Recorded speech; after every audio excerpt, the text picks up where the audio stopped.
Dr. Abraham Strauss was confused. In a moment of clarity, he questioned why and how he'd come to be walking down this particular corridor in this castle at this precise time. Red Corridor, Colditz Castle, the middle of winter 1942. How could he, as a Jew, even have considered assisting the Nazis in this horrifying experiment? Yet he could justify it using the fact that no one else would have given him the support or funding for his research. Yes, to the average person it might seem like a crime against nature, but he knew better. He was creating new life, a new race, a new species, for whom war and violence would no longer be necessary. The circumstances of where his laboratory had been located were unfortunate.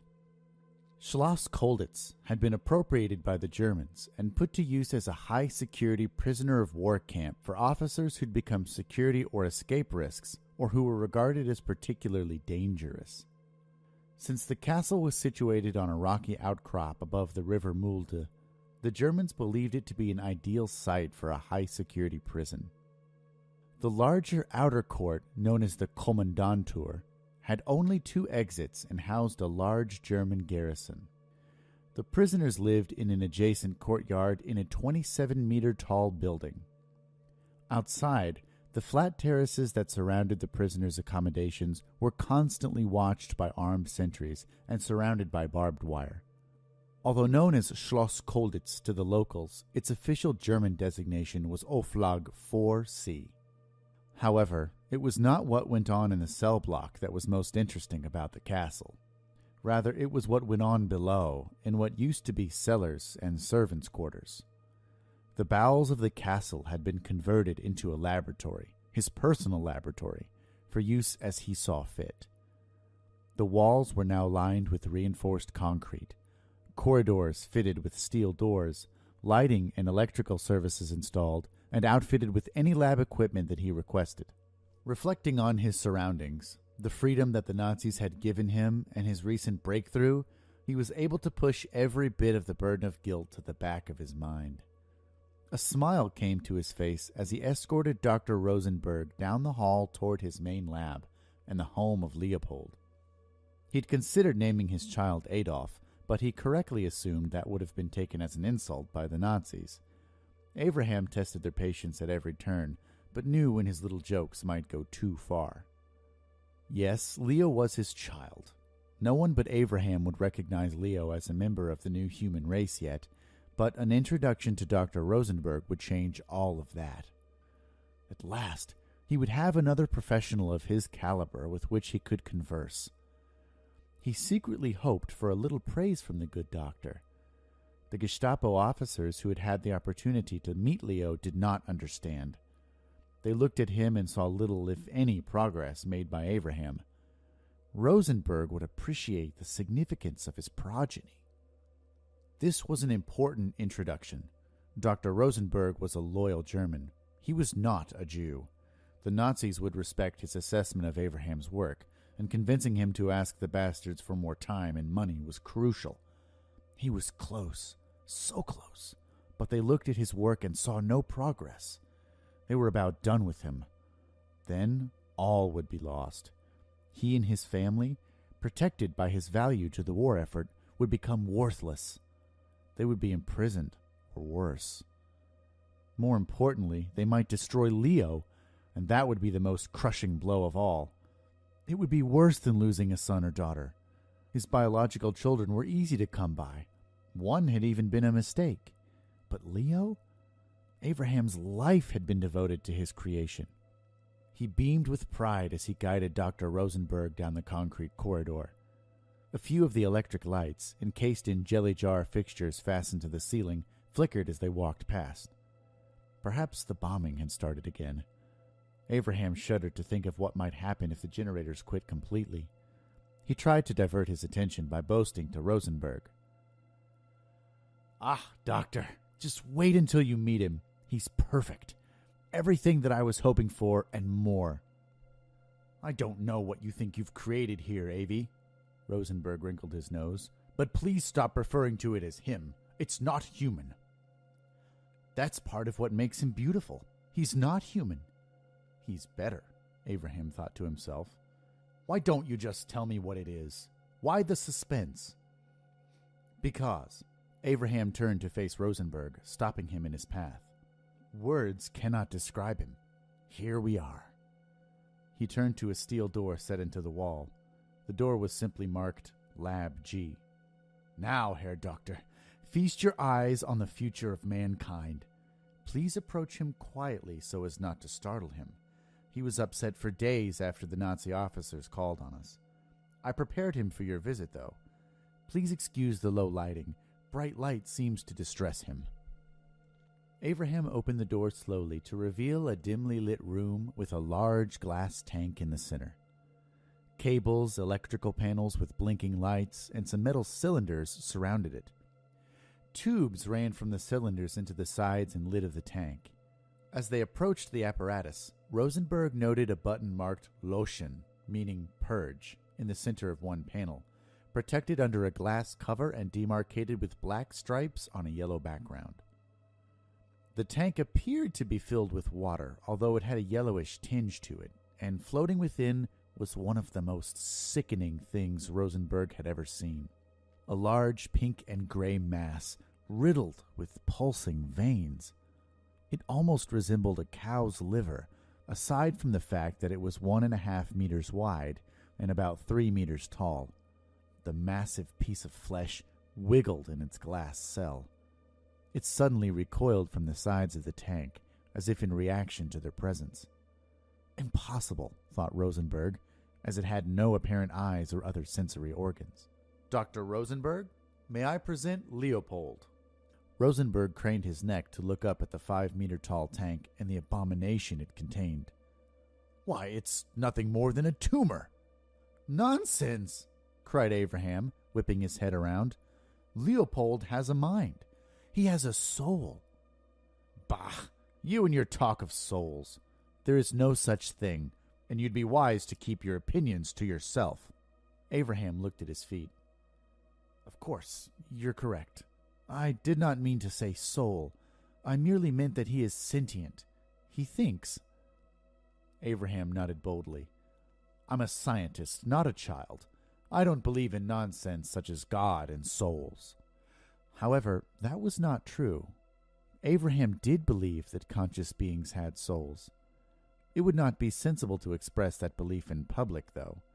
The Nazis would consider that heresy, and with their jackboot on his throat, he risked a camp or death.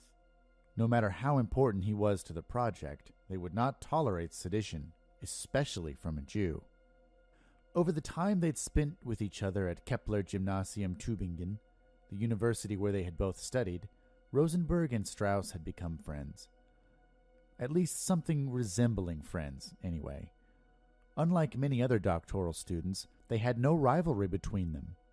They both saw the benefits of working together, rather than competing for the favor of their superiors. It was for this reason that Rosenberg softened. Avi, what is this really about? This is no breakthrough. No, it is. It truly is. Let me introduce you. To this? Introduce me to a cancer? Do you take me for a fool? Do you expect me to defend you when the Gestapo finds out about what you've been doing? He glanced up again, sneering. Or not doing, in this case. Don't insult me, Rosenberg. You call yourself a scientist. A real scientist would keep an open mind. True. Rosenberg nodded his head slowly. Do explain. Introduce me, he said in a condescending tone, spreading his arms. Abraham motioned for Dr. Rosenberg to come closer to one of the instrument panels. There was a microphone and a speaker grill set into it. Abraham leaned in toward the microphone. Leo, this is my friend and colleague, Dr. Rosenberg. Then he turned to the doctor. Say hello, Herr Doctor. Rosenberg rolled his eyes and cleared his throat, then leaned closer to the microphone. He paused and then pulled away. Abraham, I can't do this. I feel like an idiot. Please, Rosenberg, humor me. The doctor took a deep breath and leaned in again. "Hello, Leopold," he said sternly. The men were met with silence. It went on for what seemed like an eternity. 1, 2, 3 seconds. Abraham began to feel apprehensive. Perhaps he was moving too fast. Perhaps Leopold was afraid or insulted and would not speak. If that was the case, all was lost. Dr. Rosenberg was also feeling awkward. He felt like an idiot, falling for another of Avi's senseless jokes. Then a tinny voice emanated from the speaker. "Hello, Dr. Rosenberg. It's a pleasure to meet you." Both men jumped back. Abraham was smiling with joy, and Rosenberg was aghast. "Ah, Gott in Himmel!" "Why, Rosenberg, I thought you didn't believe in God," sneered Abraham. Rosenberg whipped around and pointed his forefinger at Abraham, inches from his face. "Damn you, Avi! I've had enough of your jokes. You've recorded that voice ahead of time. I recognize it. It's your voice." "Now, Doctor, it's true that it's my voice, in a sense. Leo does not have a voice of his own. He cannot, since he obviously does not have the anatomy to form words. I've recorded the rudimentary phonemes of our language, and Leo uses the recordings to assemble words with which to speak. He's quite intelligent and fluent in several languages." Rosenberg thought for a moment. He was not sure whether to take Abraham seriously. Was this another joke? Was it an attempt to fool him into asking the Nazis for more time and money? Did Abraham actually think that his tumor could speak? Or, worst of all, was it real? Abraham could understand Rosenberg's hesitation. "Still don't believe, Rosenberg? Go ahead. Ask it anything you wish. I couldn't possibly have recorded answers to questions that I wasn't prepared for." Dr. Rosenberg hesitated again, still feeling a bit foolish conversing with this thing. Nevertheless, he continued. "What are you?" "I am Leo." "Of course, but I didn't ask who you are. I want to know what you are." "I'm Leo." "All right, Leo. Do you know where you are?" "Yes," replied the tinny voice. "I am in Lab G, in the cellar of Schloss Kolditz." Rosenberg's stomach dropped and his blood turned cold. "Mein Gott," he whispered. "Is there a problem, Doctor?" Rosenberg ignored the question. "What year is it, Leo?" 1942, although time means little to me. It's not just answering questions, thought Rosenberg. It's reasoning with me. "Who is our Führer und Reichskanzler?" Your Führer is Adolf Hitler, although that is not relevant to me. I have no leader. Rosenberg scowled at Abraham, clearly angered. "What do you mean you have no leader? Reichskanzler Hitler is your leader." I have no leader, repeated Leo. "We're done here." "No, please," pleaded Abraham. "It's still a concept I'm teaching him. He doesn't understand." I do, began Leo. "It's not polite to correct our guest, Leo." Of course, you're right. Rosenberg, placated, adjusted his tie and slowly approached the microphone again.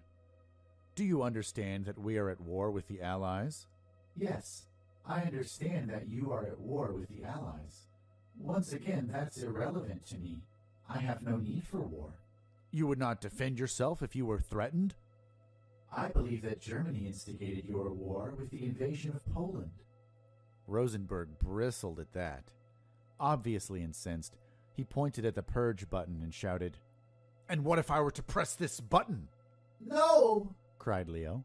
Abraham positioned himself between Dr. Rosenberg and the panel. He placed his hand over the microphone. "Please, Rosenberg," he said quietly, "don't scare him. He does not understand our culture yet. Do not frighten him or he will not speak to you anymore. You would be lying if you told me that your interest hasn't been piqued." "Yes?" Rosenberg cleared his throat. "Yes, of course." He had been arguing with this thing. He was quarreling with what he'd called a tumor just moments ago. How quickly he'd been convinced of its sentience. I'm regretful, Leo. I understand that there are things you do not comprehend yet.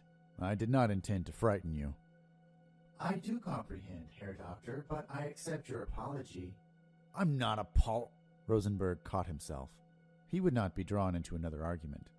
Leopold, who is Dr. Strauss? He is my creator. He's my... I think we're done for now, Leo, Abraham interrupted. Dr. Rosenberg and I have much to discuss. Hold on there, Avi. Rosenberg patted his colleague on the shoulder, pushing him away. I apologize for the interruption, Leopold. You were about to say something?